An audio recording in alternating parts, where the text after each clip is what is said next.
జగన్మోహన్ రెడ్డి గారు ఇంకో మాట కూడా చెప్తారు. మా ఎంపీలు, ఎమ్మెల్యేల పైన తీవ్రమైన ఉమ్, వ్యతిరేకత ఉంది. దాన్ని గుర్తించే ఉమ్, అభ్యర్థుల్ని మారుస్తున్నామని అన్నారు. అంటే ఇంత ధైర్యంగా ఒక ఇంటర్వ్యూలో మా ఉమ్, పార్టీ పైన, మా నేతల పైన నెగటివిటీ ఉమ్. ఉంది, వ్యతిరేకత ఉంది అని చెప్పే ప్రయత్నం ఆయన ఎందుకు చేస్తున్నారు? దీని వెనుక వ్యూహం ఉందా? ఇప్పుడు 90% హామీలను అమలు జరిపి హ్మ్. 2,45,000 కోట్ల రూపాయల బటన్ నొక్కి పేదలకు పంచామని చెప్పి హ్మ్. మేము సుపరిపాలన తెచ్చాము, పంచాయతీ కార్యాలయ వ్యవస్థని కూల్చేశాము, మా సచివాలయ వ్యవస్థను తెచ్చుకున్నాము, వాలంటీర్లకు ఉద్యోగం ఇచ్చాము అని చెప్పి హ్మ్. మా ఎమ్మెల్యేలు ఓడిపోతారని చెప్పడం ఏంటి? అదే. మా ఎమ్మెల్యేలకు వ్యతిరేకత ఉంది కాబట్టి నేను మార్చుకుంటున్నానని చెప్పడం ఏంటి? అవును. ఇప్పుడు ఆదిత్య గారు, సార్. మ్, మీ ఇప్పుడు మీరు మంచోళ్ళు, హ్మ్. మంచి కుటుంబం, హ్మ్. మంచి ఇల్లు, మళ్ళీ ఈ మాట ఏంటి? ఇప్పుడు నీ పరిపాలన బాగున్నప్పుడు నీ ఎమ్మెల్యేలు ఓడిపోరు కదా. అవును. ఓకే, మీ మాటకే వస్తా. నువ్వు ఆ ఓడిపోతున్న ఎమ్మెల్యేలను సర్వే ఆధారితంగా పనికిరాదని చూసి కొత్త వాళ్ళని వేస్తున్నావు. హ్మ్. వీళ్ళు పనికొస్తారా? వీళ్ళు పనికొస్తారా? ఆదిత్య గారు, మీరు వైసీపీ పార్టీలో హ్మ్.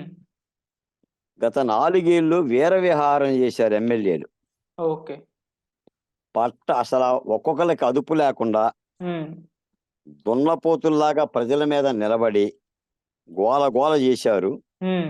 అమరావతి ధ్వంసమైనా ఏది ధ్వంసమైనా కూడా ఏనాడు పట్టించుకోలేదు. అవును. నేను ఒక మాట చెప్తాను మీకు. చెప్పండి సార్. ఇప్పుడు హ్మ్.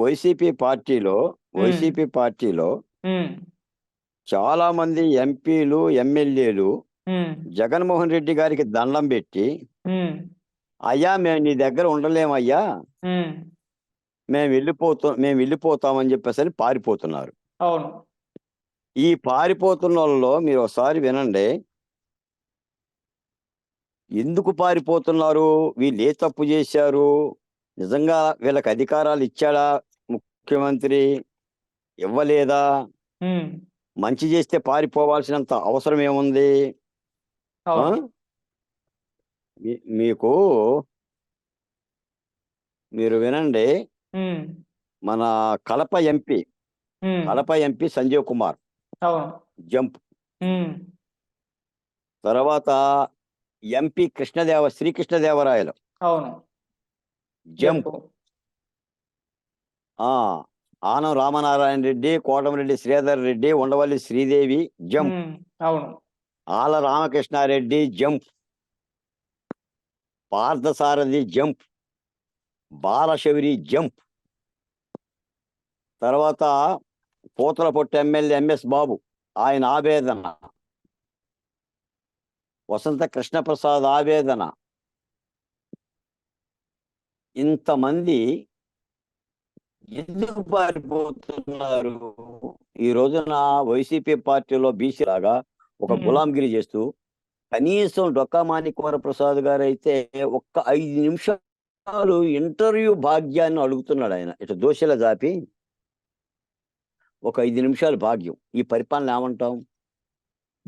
ఏమంటాం సార్? ఇప్పుడు నియంతృత్వ చాలా దుర్మార్గమైన పరిపాలన. అవును. వ్యవస్థలను నాశనం చేసి, వ్యవస్థలను కోర్టు పాలు చేసి, ప్రజలను కోర్టు పాలు చేసి, అన్నమో రామచంద్ర, న్యాయమో రామచంద్ర అని అరిసే విధంగా చేస్తే ఎందుకుంటారండి? కాబట్టి ఆ వస్తున్న వాళ్ళందరూ కూడా ధన్యులు. హ్మ్. బయటకొచ్చే వాళ్ళందరూ ధన్యులు. ఇంకా బయటికి రాకుండా వైసీపీలోనే ఉంటే వాళ్ళే పాపాత్ములు. హ్మ్. ఫలితాలు రేపొద్దున అనుభవిస్తారు. రైట్. ఏదైనా ప్రజాస్వామిక రథచక్రాలు గదిలిని, ఆ రథచక్రాల కింద వైసీపీ చతికిలబడక తప్పదు. రైట్. తుత్తునీలగాక తప్పదు. ఓకే. సార్ అలాగే అదే జగన్మోహన్ రెడ్డి గారు మీరన్నారు సిద్ధమా అని చెప్పేసి ఒక ప్రోగ్రామ్ స్టార్ట్ చేస్తున్నారు. దాంట్లో పేదలకి, పెత్తందారులకి మధ్య యుద్ధం ఇప్పుడే మొదలైపోయింది అని అంటున్నారు. ఇంతకి ఎవరు పేదలు? ఎవరు హ్మ్. పెత్తందారులు సార్? ఇక్కడ పెత్తందారంటే జగన్మోహన్ రెడ్డి, హ్మ్. పేదలు అంటే బాలకొట్టయ్య అండ్ కో. పేదలం మేము. నిజానికి మీకు చెప్తున్నాను. నిజానికి సార్. ఆంధ్రప్రదేశ్‌లో హ్మ్. రేపు జరిగే యుద్ధం జగన్మోహన్ రెడ్డి గారికి, ప్రజలకి మధ్య జరుగుతుంది యుద్ధం. ఓకే. ప్రజలు యుద్ధానికి సిద్ధంగా ఉన్నారు. కాదు జగన్మోహన్ రెడ్డి గారు ఏం చెప్తున్నారంటే ప్రజల్ని జీపించడు. హ్మ్. ప్రజల్ని జీపించడు. ఆయన ప్రతిపక్ష పార్టీలకే, ప్రజలకే యుద్ధం అన్నట్టుగా జీపిస్తాడు. అవును. ప్రతిపక్ష పార్టీలు అవి అధికారంలో లేని పార్టీలు అవి అధికారం నుంచి దిగిపోయినాయి. వాటితో మాకేం యుద్ధం ఉంటుంది? ప్రజలకు ఎప్పుడు కూడా అధికారంలో ఉన్న అధికారంతోనే యుద్ధం ఉంటుంది. అవును. మంచి పరిపాలన చేస్తే మంచి అంటారు. చెడ్డ పరిపాలన చేస్తే దించేస్తారు. అది కాబట్టి రాష్ట్రంలో పెత్తందారైన జగన్మోహన్ రెడ్డి గారికి హ్మ్. పేదలైన దళితులకి, లేదంటే ఎస్టీలకి, ఎస్సీలకి లేదా నాలాంటి బహుజన కులాలకు సంబంధించిన పరిస్థితులకి మాకే యుద్ధం. హ్మ్. కాబట్టి మేము సిద్ధం. అమరావతి బహుజన జేఏసీగా బాలకోటగా చెప్తున్నా జగన్మోహన్ రెడ్డి గారు ఒకసారి సిద్ధం అన్నాడు. నేను చెప్తున్నా నేను సిద్ధం, సిద్ధం. నేను 2 రైట్. సార్లు చెప్తున్నా. We right. Are waiting. హ్మ్.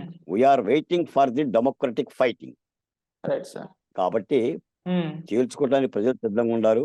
ఒక 60 రోజుల్లో ఆంధ్ర రాష్ట్ర భవితవ్యం తలరాత మారుతుందని చెప్పేసి నమ్ముతున్నాం. మార్చే విధంగా కృషి చేస్తాం. ఓకే. సార్ ఇక ఇటు జగన్మోహన్ రెడ్డి గారు అభ్యర్థుల్ని విడతల ప్రకారం రిలీజ్ చేస్తూ వస్తూ ఉన్నారు. కాకపోతే చంద్రబాబు నాయుడు గారు ఇప్పటి వరకు ఎందుకు క్యాండిడేట్స్‌ని అనౌన్స్ చేయడం లేదు? దానికి రీజన్ ఏమన్నా ఉందా సార్? అంటే ఆదిత్య గారు హ్మ్. రాజకీయ పార్టీలు వాళ్ళ అభ్యర్థుల తరహా నిర్ణయాల్ని ఆ పార్టీలు తీసుకుంటాయి. ఓకే. నిజానికి మీరన్నట్టుగా వైసీపీ పార్టీ అభ్యర్థులను ఇప్పుడే దాదాపు 3 వంతులు ప్రకటించేసింది. అవును. మనం అనుకున్నట్టు కూడా మంచి చెడ్డ ఇప్పుడు ఈయన పనికిరాడు, ఈయన పనికొత్త విషయం జగన్మోహన్ రెడ్డి గారు ముక్కుసూటిగా అనౌన్స్‌మెంట్ చేసేసి ఆయన అభ్యర్థులు ప్రకటించుకుంటున్నాడు. హ్మ్. ప్రతిపక్ష పార్టీలు కూడా అదే తరహాలో అభ్యర్థులు ప్రకటిస్తే ముందుగా పని చేసుకోవటానికి గాని, హ్మ్. యుద్ధం చేయటానికి గాని బావుంటుంది. అవును. తాత్సారం చేయటం మూలాన కూడా కొంత నష్టం ఉంటుంది. హ్మ్. మీరు పెరుగుని ఎక్కువ కాలం నిల్వించామనుకోండి పనికొస్తుందా? లేదు. పాలను ఎక్కువ కాలం నిల్వ ఉంచామనుకోండి పనికొస్తుందా? లేదు. కాబట్టి సమయం సందర్భంగా చకచక రాజకీయ నిర్ణయాలు తీసుకోవాలి. ప్రజల్లోకెళ్ళాలి. ప్రభుత్వ వ్యతిరేకతను వాడుకోగలగాలి. హ్మ్. గుట్టలుగా ప్రభుత్వ వ్యతిరేకత పోగుబడి ఉంది. హ్మ్. మీరు ట్రాక్టర్లు తెచ్చుకుంటారో, ఎడ్ల బళ్ళు తెచ్చుకుంటారో, లారీలు తెచ్చుకుంటారో, ప్రొక్లేన్లు తెచ్చుకుంటారో ఎత్తుకుపోగలగాలి. దమ్ముండాలి ప్రతిపక్ష పార్టీలకి. హ్మ్. ఆ ఎత్తుకుపోయే క్రమంలో బాలకోట ఇలాంటి దళిత బహుజన కులాల యొక్క నాయకత్వాన్ని వినియోగించగలిగే సత్తా హ్మ్. ఉండాలి. హ్మ్. కాబట్టి ప్రతిపక్ష పార్టీలు కూడా అభ్యర్థులు తాత్సారం చేయటం గాని, నిర్ణయాలు తాత్సారం చేయటం అనేది కూడా సరైన పద్ధతి కాదు. ఓకే. ఈ ఒక్క మాట నేను చెప్పగలుగుతాను. తర్వాత వాళ్ళ రాజకీయ పార్టీ కాబట్టి వాళ్ళ నిర్ణయాలు ఎలా ఉంటాయో, వాళ్ళ కాలానుగుణంగా వ్యూహాలు ఎలా ఉంటాయో అది వాళ్ళ ఇష్టం. ఓకే. అంటే సార్ అనౌన్స్ చేయకపోవడం వల్ల కొన్ని రకాల కథనాలు వినిపిస్తున్నాయి. బీజేపీతో పొత్తు కోసం వెయిట్ చేస్తున్నారు. వాళ్ళు పొత్తుకి ఏదో ఒకటి అటు ఇటు చెప్తే ఆ తర్వాత అనౌన్స్ చేయొచ్చని ఒక తీరు. లేదంటే ఇంకా పవన్ కళ్యాణ్ గారితో ఇక ఒప్పందం కుదరలేదు. ఎవరెవరికి ఎన్నెన్ని సీట్లు ఇవ్వాలో అందుకే ఇంకా తేలట్లేదు అని ఇలా రకరకాల కథనాలు వినిపిస్తున్నాయి గదా! మరి ఇది కూడా ప్రజల్లోకి ఒక నెగటివిటీని తీసుకెళ్ళే అవకాశం అయితే ఉందంటారు గదా? ఆదిత్య గారు ఇప్పుడు హ్మ్. నేనేమంటానంటే, హ్మ్. I am not one of the political party leader. అవును. నేను ఒక రాజకీయ పార్టీకి సంబంధించిన నాయకుడిని కాదు. కాదు. కానీ రాష్ట్రంలో ఉద్యమకారుని కాబట్టి హ్మ్. ప్రతిపక్ష పార్టీలన్నీ కూడా కలిసికట్టుగా పనిచేసి అధికార పార్టీని గద్దెదించాలని చెప్పేసి మాట్లాడుతున్నోళ్ళలో చాలా ప్రథముడిని నేను. హ్మ్. దానికి దానికి చిన్నయి సూరి కథలు చెప్పాం. మిత్రభేదం అంటే ఏంటో చెప్పాం. మిత్ర లాభం అంటే ఏంటో చెప్పాం. అవును. మిత్రభేదం 4 ఆవులు విడివిడిగా ఉంటే పులి వేటాడుతుందని చెప్పాం. హ్మ్. మిత్రలాభం 4 ఆవులు కలిసుంటే పులిని పారిగొట్టొచ్చు అని చెప్పేసని చెప్పాం. అవును. ఈ ప్రతిపక్ష పార్టీలు కూడా ఏదంటే ఎవరు కలుస్తారు, ఏంటి అనేది ఆ రాజకీయ పార్టీలు నిఖార్సుగా, నిజాయితీగా ప్రజల సమక్షంలో తీసుకోవాల్సిన నిర్ణయం అది. హ్మ్.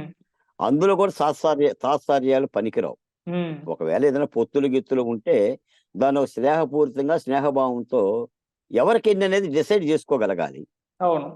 అసలు పొత్తుల కంటే ముఖ్యంగా మేమనేదేంటంటే ప్రజా ఉద్యమాల్లో పాల్గొన్న వాళ్ళని, రాష్ట్రంలో 4 సంవత్సరాలుగా దగా పడ్డ కులాలని, ఆ ప్రతినిధులని వైసీపీ ప్రభుత్వంలో మేము ఇబ్బందులు పడ్డోళ్ళం, దాడులకు గురైనోళ్ళం, కేసులు పెట్టబడినోళ్ళం, హౌస్ అరెస్టులు జేయనోళ్ళం, మాలాంటి వాళ్ళ యొక్క శ్రమని హ్మ్. ప్రతిపక్ష పార్టీలు గుర్తించాలి. నేనదే జెప్పా. గతంలో కూడా జెప్పా. మీరు ఎంత గుమగుమలాడే వంటకాలన్నా మీరు జేయండి. హ్మ్. అందులో ఉప్పు లేకపోతే ఆ వంటకం వృధా. అవును. ఆ వంటకం వృధా. కాబట్టి ప్రతిపక్ష పార్టీలు ప్రజలను కలుపుకొని వెళ్ళాలి, ప్రజలతో కలిసి యుద్ధం చెయ్యాలి, యుద్ధం చెయ్యాలి. ఉమ్, అలా ఉంటేనే ప్రతిపక్ష పార్టీలకి విజయాలు వస్తాయని చెప్పేసి అని అప్పుడు చెప్పా, ఇప్పుడు చెప్తాను. ఉమ్. ఓకే సార్, ఓవరాల్ గా మరి ఇప్పుడు ఎలక్షన్స్ ఇంకొక 60-70 అలా ఒక 3 months అనుకోండి, మరి వేవ్ టీడీపీ వైపే ఉమ్. ఉంది అని బలంగా ఇప్పుడు చెప్పగలగచ్చు అంటారా? కంప్లీట్ వేవ్ ఆదిత్య గారు, సార్. అంటే ఒకటి మాత్రం స్పష్టంగా చెప్తున్నాం, ఉమ్, ప్రభుత్వ పరిపాలనకు వ్యతిరేకత ఉంది. ఓకే. ఇది స్పష్టమేనా అవును. మీకు కూడా?